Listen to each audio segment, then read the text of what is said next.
La nomina di Mike Pompeo alla guida del Dipartimento di Stato, in sostituzione di Rex Tillerson, ha lasciato interdetti molti osservatori politici, ma non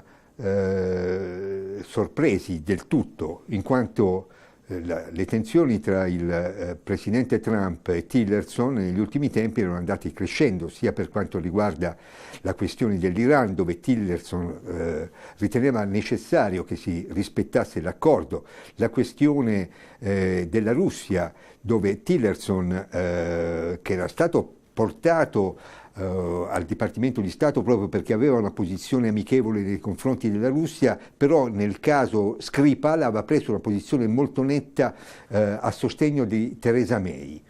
E infine sulla Corea, dove Trump improvvisamente, senza consultare Tillerson, annuncia un incontro con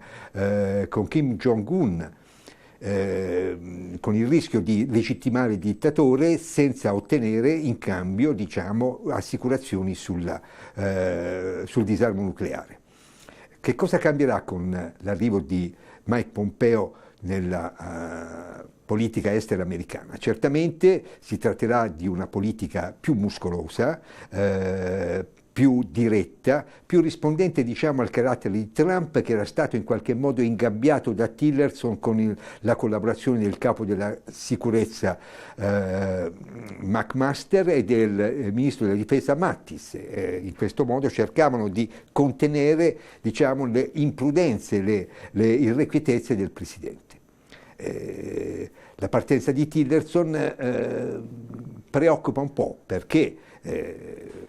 lascia prevedere tensioni maggiori, soprattutto in aree molto delicate come quelle del Medio Oriente, e una crescente tensione con l'Iran, che già costituisce un punto di sensibile scontro con i paesi dell'area.